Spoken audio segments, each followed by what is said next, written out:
Hi everyone, it's Catherine here and I am bringing you this month's exclusive sleep tip or tips. Today I'm going to be talking to you about the subject of early rising, which is struggles for most parents that have children with sleep challenges, and it's actually one of the most difficult challenges to overcome, but it's not impossible. There are tips, tricks and advice that you can put into practice to help reduce the risk of early rising.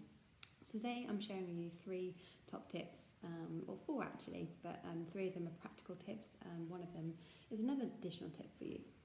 So the first one is expectations, and this is how I work with all of my clients. We need to make sure that we've got realistic expectations in terms of your child's sleep. Now I know that's easy for me to say because I'm sitting here giving you advice, but I've been the mother of a child of a sleep thief that is waking all the way through the night, not napping and waking early as well, so I know what's happening for you right now. So what I mean by expectations is, as humans, not just children, we have larks and night owls. Larks are people that are very morning people, they like going to bed early, and they operate a lot better in the morning. Night owls are people that can wake, well it says on the tin really, they wake later, they're not really morning people, but they're evening people that like to stay up late. So for example, I am a lark, I like to go to bed early and I like to get up at 5:30 voluntarily before Oliver, our son, so that I can have some time before Oliver wakes up for me, because that's when I am a lark. Whereas my husband, on the other hand, is a complete night owl. He would rather go to bed late, he can function late into the evening, I can't, but if you get him in the morning, he can't wake whatsoever, and he tries to get up at 5:30, but it doesn't come naturally to him. And the reason for that is because we all operate on what's called a circadian rhythm, and this dictates our sleep and awake cycles. So for me, my melatonin production, which is the hormone that makes you sleepy, will be released earlier than for my husband. So therefore I'll get sleepier in the evening, but then my cortisol, the hormone that essentially gets us out of bed in the morning, will be released earlier in the early hours of the morning to help me wake up earlier. Whereas my husband's will naturally be released later, which is why he isn't a morning person. And this is the same for children. So we want to have realistic expectations. So if your child's waking up 6 AM onwards, this is absolutely fine. There may be, might not feel fine, because it's a huge lifestyle change, especially with modern pressures of life, but get yourself to bed earlier, and this is obviously the time that your child wakes up naturally. Maybe they are a lark. If you've got a newborn child, obviously realistically they're going to wake up whenever they need to be fed, or all over the place, because newborns take their sleep when they need it. That will be in the day or in the night time. That's the same for their awake times as well. So my 3 next tips. So first of all, my first sort of comment is thinking about daylight.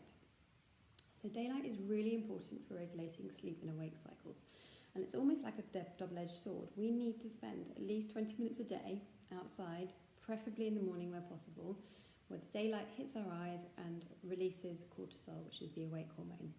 By getting out in the early morning, your cortisol levels will naturally become higher, and therefore telling your body it's time to be awake. The double-edged sword is that obviously daylight hits the retina, keeps you awake. So when we move into late spring, summer, and we're getting light at 5 AM, this is going to wake your child up. So just make sure that you've got a good quality blackout blind that is actually blackout. There's many on the market that don't black out daylight, so that when the sun comes up at 5 AM, you can block that daylight out as well. Thinking about naps, the next tip would be naps that are either too long or too short or poorly timed will also encourage early rising. So what we want to be thinking is making sure your child is taking the right amount of naps, on the right timed naps for their age. Now it's obviously really difficult for me to comment on every single age group within this short video, but as a guide, let's say 18-month-old napping recommended would be about 2.5 hours a day. 1-year-old would be around 3 hours, obviously broken into several naps. Now 3-year-olds, roughly, every child is different, will be looking at weaning off their naps.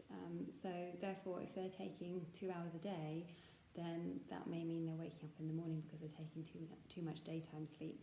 Having said that, if a 1-year-old is getting an hour's sleep at night, during the day, sorry, then that will mean that can significantly impact their early rising as well, because sleep breeds sleep at that age. So we want to make sure your child's getting enough sleep, well-timed naps as well. And for children that are still napping in the morning, extended napping in the morning can also encourage early rising as well. And the last tip I have for you is about bedtime. So the gap between, and we're talking about sort of 1 year plus here, not newborns. The gap from nap time finishing in the afternoon to bedtime is really important when considering early rising. If it's too long, it's more than likely you will experience early rising. So just bear that in mind as well. Anyway, I hope that helps. If you have any questions, do reach out to me via email. It is one of the hardest sleep challenges to overcome. However, I have many clients that have overcome it by putting these first steps into practice. Okay, take care and have a great day.